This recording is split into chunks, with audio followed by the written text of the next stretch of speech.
2 canaux à eau entrent en action pour créer un arc de cercle entourant le premier vol international à se poser sur le tarmac flambant neuf de l'aéroport international de Cap Skirring, situé à l'extrémité sud-ouest du Sénégal.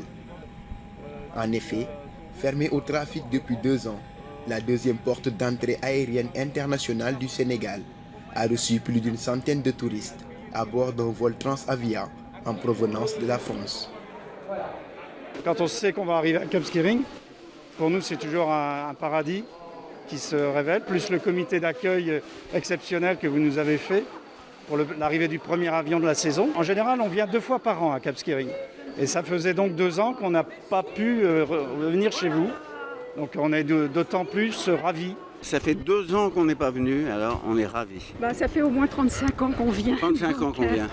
Parce que c'est beau, il fait chaud, il fait beau. Et c'est typique. Et c'est très dépaysant. Les gens sont sympas. Et les gens sont adorables. Le voile s'est super bien passé.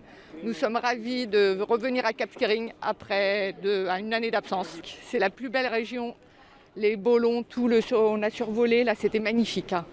Superbe région. Et les gens sont très très sympathiques, très gentils. Donc on est ravis.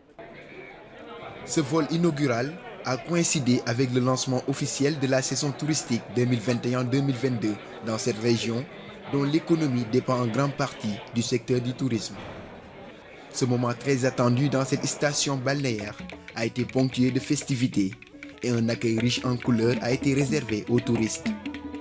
Le soulagement et l'optimisme sont les sentiments les mieux partagés du côté des populations et des acteurs du tourisme.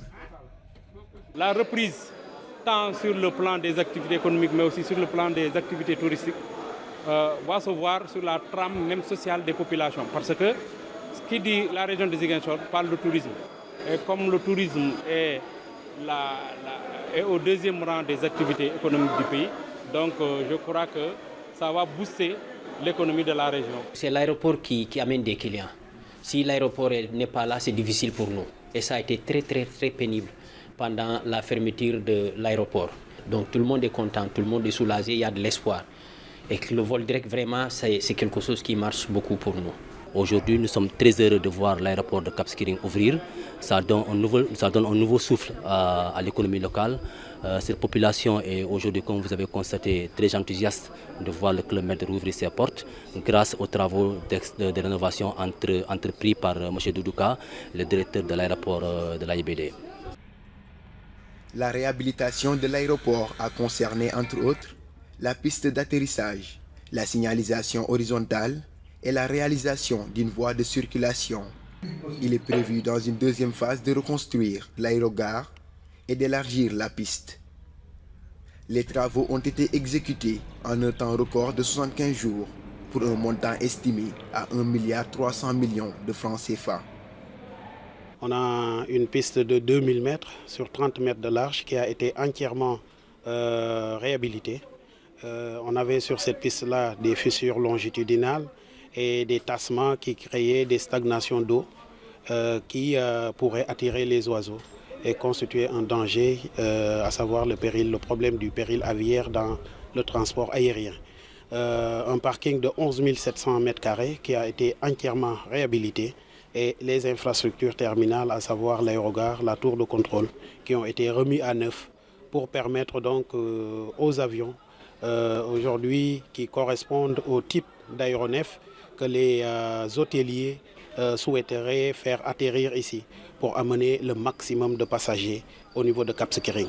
L'État du Sénégal avait dû prendre des engagements pour ne pas annuler une 3e saison et pour ne pas aussi également annuler la commande de Cap Skirring. Donc c'était une urgence économique puisque la ville, l'économie locale est basée principalement sur le tourisme qui impacte un ensemble d'acteurs économiques, les artisans, les agriculteurs, les jeunes, la jeunesse, en tout cas la pêche et autres de cette région. Et donc il fallait donc réussir ce pari. Cet engagement du gouvernement du Sénégal est donc une urgence.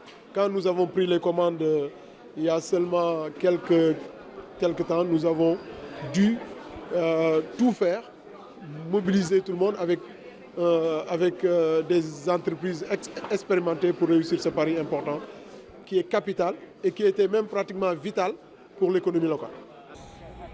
La reconstruction de cette infrastructure entre dans le cadre du PRAS, le programme de réhabilitation des aéroports du Sénégal.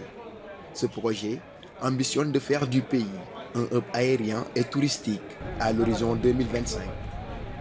C'est un programme qui a été lancé par son Excellence Monsieur le Président Macky Sall et qui vise à améliorer la connectivité du Sénégal dans le cadre d'un programme global qu'on appelle le programme hub aérien et touristique.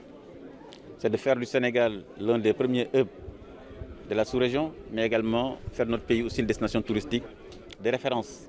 Parce que vous savez que le Sénégal a plus de 7 sites classés patrimoine mondial de l'UNESCO.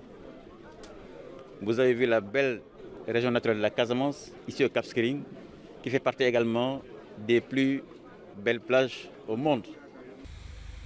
Au Sénégal, depuis décembre 2018, plusieurs chantiers de construction d'aéroports sont entamés à travers le pays.